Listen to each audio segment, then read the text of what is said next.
পইচাটো দিব আহিলে দাদাজনে এতিয়া যোনজন দাদাই চব্জিটো ল'ব আহিছিলে সেই দাদাজনে নাহিলে বাৰু মাক খুজিবলৈ বেলেগ দুজন দাদা আহিলে পইচাটো দিয়া হয় বাৰু এতিয়া দিলে এতিয়া পালোঁ অসমবাসী মাফ কৰি দিছোঁ আৰু আমি এতিয়া দাদাজন নাহিলে আপোনালোকৰ সহযোগিতা মাফ কৰি দিছোঁ আৰু কিমানে পইচাটো বৰ্তমান এতিয়া সন্ধিয়া টাইমত দিছে আজি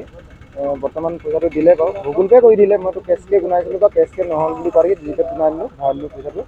এতিয়া পইচাটো ভৰালে দাদাহঁতে আহিলে কিন্তু যোনজনে আহিব লাগিছিলে দ্বিজেন দত্ত সেইজন নাহিলে মানে মেইন সেইটো অলপ মহিলাবিলাকে অলপ বেয়া পাইছে আৰু মানুহজন পোৱালে দেখা হ'লে ভাল লাগিলে হ'লে কেলৈ আকৌ দ্বিতীয়বাৰ সেইজন মানুহ আমি বস্তু দিব লাগিবনে নালাগে চাম বুলি কৈ কিনে এটা কৈছিলে মানে কথাটো এতিয়া আহি অহা নহ'ল বাৰু সমগ্ৰ মানে এতিয়া যেনেকৈ আমি ভাইৰেলটো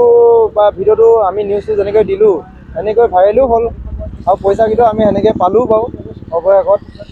কিন্তু যোনজন মানুহ নাহিলে সেইজনে নহাৰ কাৰণে আমাৰ অলপ মনত বেয়া লাগিছে যোনজনে মাফ খুজিবই লাগিছিলে সেইজনে মাফ খুজিব নাহিলে মানে সেইজনে সেইটোৱে বেয়া লাগিছে মানে কথাটো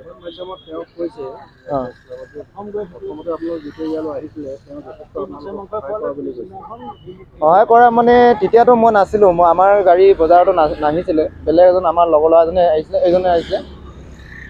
সেইজনে তেতিয়া মানে কৈছে কি আহিছিলে বোলে সিহঁতে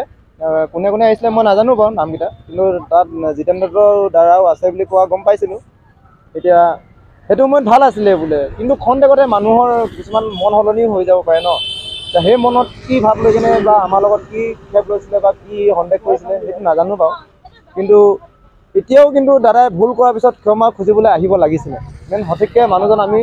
সকলো মানুহে চিনি পাব লাগিছিলে যে এইজন মানুহে বস্তুখিনি নিয়া হয় কিন্তু সেই নহাৰ কাৰণে আমাৰো এতিয়া বেয়া লাগিছে বুলি ক'লেও নহ'ব ভাল লাগিছে ক'লেও নহ'ব আমি পইচাটো পালেও ভাল লাগিছে কিন্তু মানুহজন ক্ষমা খুজিবলৈ নাহিলে বা ক্ষমা কৰি দিম আমিও ক্ষমা নকৰোঁ বুলি নকওঁ কিন্তু সঠিককৈ আমি যদি তাক মানুহজন আহি আহিলে তেতিয়া বেছি ভাল লাগিলে ক্ষমা কৰিবলৈ আমাৰ চিলাই দিৱসৰ কাৰণে আমাৰ সতীৰ্থই যি ধাৰ নিছিলে তাৰ কাৰণে যি কটু মন্তব্য দিছিলে তাৰ কাৰণেতো আমি দুখিত আমি ৰাজহুৱাভাৱে ক্ষমাও খুজিলোঁ তেখেতলোকৰ ওচৰতো ক্ষমা খুজিছোঁ আৰু আমি যি প্ৰতিশ্ৰুতি দিছিলোঁ প্ৰতিশ্ৰুতি মতে আজি আমি তেখেতলোকক 11,700 টকা মোবাইল যোগে আমি তেখেতলোকক দিলোঁ আৰু তেখেতলোকক প্ৰাপ্তি স্বীকাৰ কৰিছে আৰু অনাগতত তেখেতলোকৰ কোনো অসুবিধা আমাৰ পৰা নহয় আৰু প্ৰতিশ্ৰুতি দি তেখেতলোকক পুনৰ অনাগত দিনত অসুবিধা হ'লে আমি সহায় সহযোগিতা কৰিম বুলি প্ৰতিশ্ৰুতি দিছোঁ ধন্যবাদ